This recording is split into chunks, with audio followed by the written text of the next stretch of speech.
Igo Novi Kurniawan berumur 13 tahun. Ia menduduki kelas 2 MTS.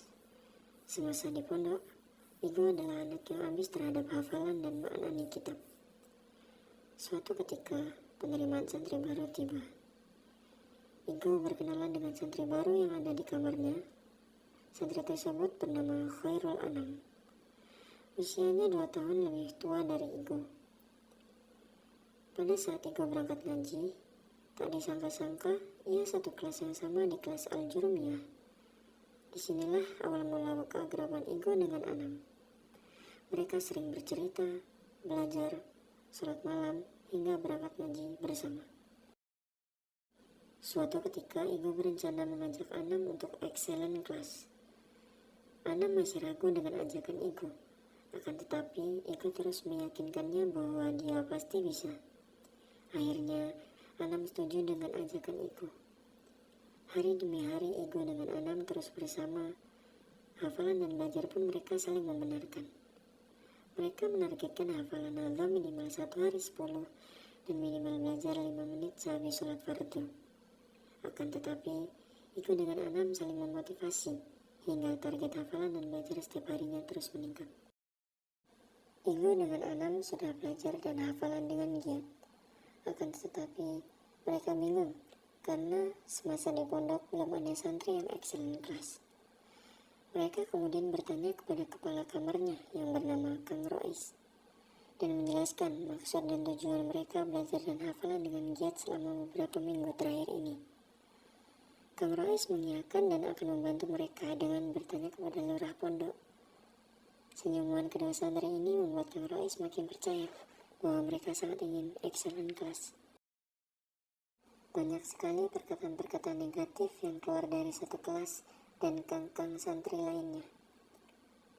Igo dengan Anam mengabaikan perkataan-perkataan itu dan terus fokus dengan tujuan yang ingin diraihnya. Pada suatu ketika, Igo kehilangan semangat belajarnya. 2 bulan ia tidak belajar dan hafalan lagi.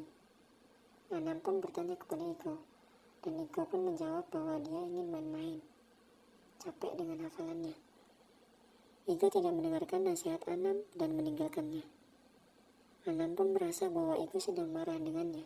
Akhirnya, Anam memberi waktu Igo untuk istirahat sementara waktu. Tak lama dari itu, Igo terkena penyakit hepatitis A. Di saat ia sakit, Igo sadar bahwa dia harus semangat kembali dalam belajar dan hafalan. Karena excellent class merupakan suatu kebanggaan seumur umur dalam hidupnya. 10 hari berlalu. Igo sembuh dan memutuskan kembali belajar bersama Anam. Igo menghabari Anam yang sedang hafalan. Dia menjelaskan penyebab akhir-akhir ini menjauh darinya dan memilih bermain. Anam pun memberikan motivasi agar Igo kembali semangat lagi. Dan akhirnya tibalah di mana kabar dari Kang Rois yang memberitahu bahwa kepala lurah pondok akan mengetes Igo dengan Anam untuk excellent class 1 minggu mendatang. Kemudian hari tes pun tiba. Suasana di kamar lurah pondok menjadi hening, panas bercampur aduk. Akhirnya Igo dengan Anam menyelesaikan tes tersebut.